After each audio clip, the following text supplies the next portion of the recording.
En Folgoso do Courel, Lugo, atópase a aldea de Froxán, un fermoso conxunto de vivendas e edificios anexos de pedra teitados en lousa típicos da zona.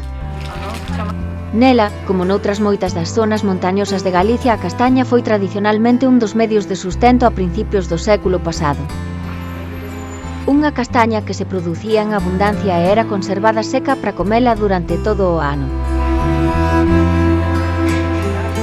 A Asociación Fonte do Milagro leva dende 1999 contribuindo ao desenrolo da vida local, intentando mellorar as condicións da vida do pobo en todos os seus aspectos e implicando a propia comunidade nesta tarefa. Unha das actividades que dá máis visibilidade ao pobo e que atrae máis participación de xente é a recreación histórica da pisa da castaña. Esta pisa é a culminación do proceso de recollida e secado das castañas no sequeiro para o seu consumo durante todo o ano.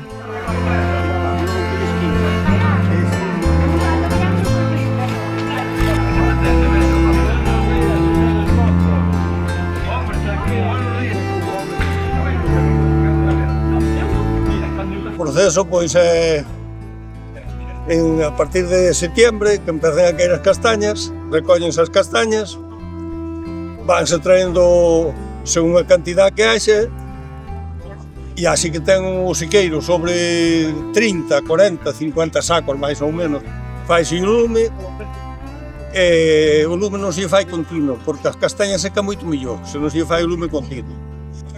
Entonces, váyanse remecendo, váyanse deixando, e se se fai o lume continuamente, en 12 días, 7, 12, están secas. Apañábase muchísimas. Había casi 60 sequeiros. E que viña, en 3 meses de castañas, estábamos aquí no pueblo, había bailes todos os fines de semana, había 60 mozos e mozas. Facíase baile, en varios patios que había, había unha juerga, viñan a apañar un sitio de Froxán, viñan a apañar as castañas aquí, collían os siqueiros e daquela eran o tercio. 2 partes po da casa e un po tipo, ahora non as quere, nin regalármelles. Que as viñan a apañar gratis, nin eso quere. E eso é todo, máis ou menos.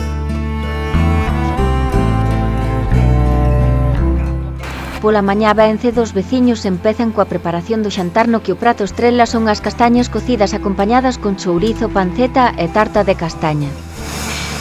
Nas toldas das pulpeiras poderase comer tamén pulpo e churrasco e nos postos da feira adquirir todo tipo de produtos naturais da zona.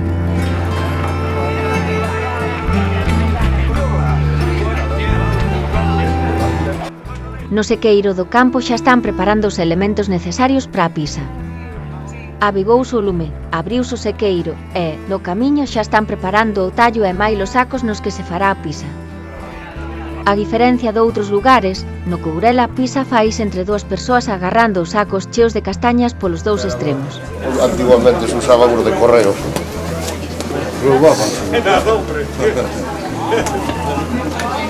Tipo lona. Lino. Na parte alta do sequeiro vanse enchendo os sacos nos que se pisará a castaña. A cantidade que se pon en cada saco ten que ser adecuada para que o traballo quede ben feito. Na actualidade písase únicamente a modo de exhibición, mais no pasado a cantidade de castaña a pisar era tal que convertía o que hoxe é unha tarefa festiva nun pesado pero necesario traballo.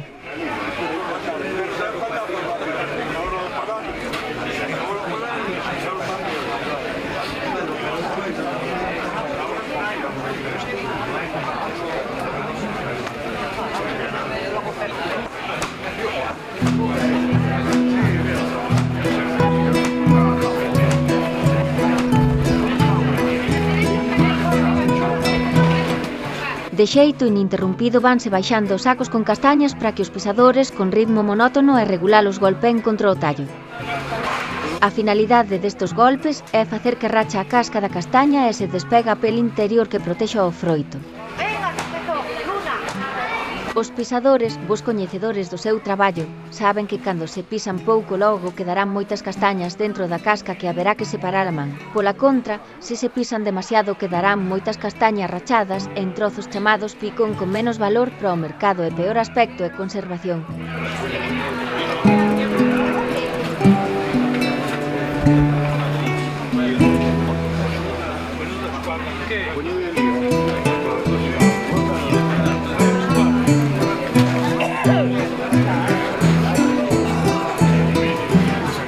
Existe un xeito especial de agarrar os sacos para facilitar o proceso da pisa.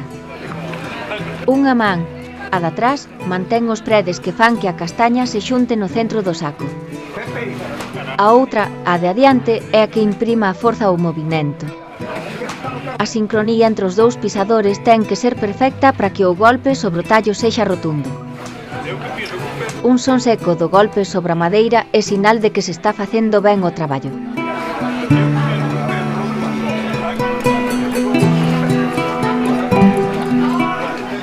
Evaristo, presidente da Asociación Fonte do Milagro, fálanos da asociación e da festa da pisa.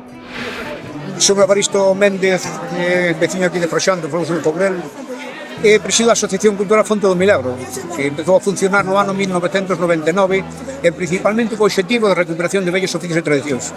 Primeiro que recuperamos e que seguimos mantendo por 26 anos é a festa da pisa da castaña. O proceso de secado, de pisado, de abandoxado e de conservación da castaña logo do proceso de deshidratado.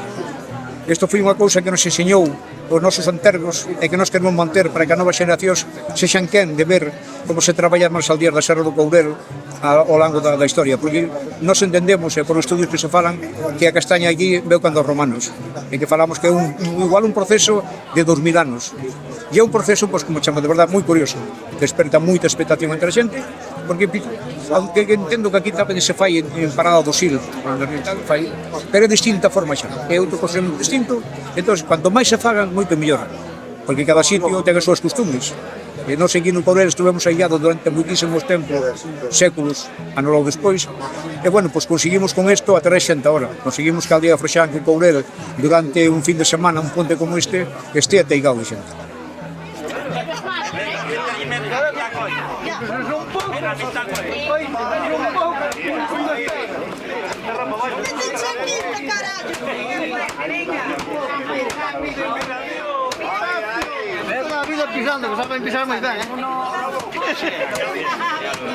Unha vez pisada a castaña, baleiran os sacos nos cestos. Neles vai o froito mesturado coa pele e coa casca.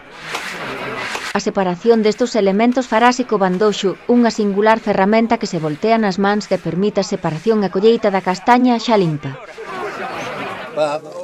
O nombre do couso de sacarlle a puxa chamase bandoxo. Sí. Isto normalmente faise dun trozo de ou cerdeira ou álamo, doblase e depois xa se lle pon o cu para que o aire vai sacando a castaña para fora. Pensamos,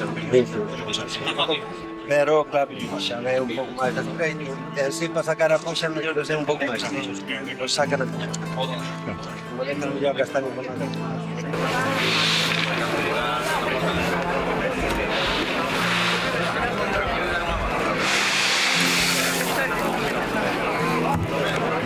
Y aquí le ponen un poquito, pero en la realidad no era un poquito.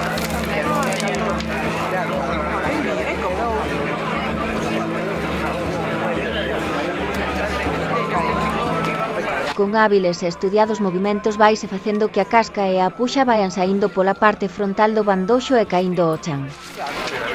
Na parte posterior, por seu propio peso, van quedando as castañas que se recollerán posteriormente en sacos para o seu almaceamento.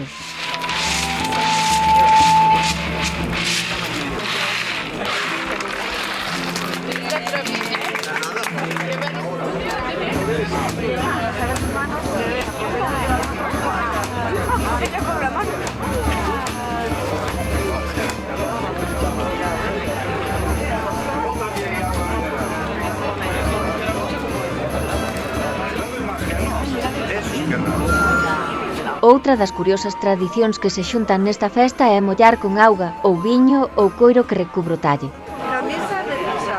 E todo ten un porqué. Que lle sone máis, porque como está moi reseco, estar aí que deixámoslo no sequeiro, o calor rescouse moito pelexo. Pois agora botaño un pouco de eso para humedecelo para que sone máis os golpes. Pero vale, auga tamén valía, lle quixeran botar. Rematado o traballo da mañá, chega o momento de descansar e xantar. Veciños e visitantes prepáranse para recoller o menú preparado pola organización e degustalo en compañía. Logo chegará o tempo da sobremesa, das conversa e, como non, do baile e da festa.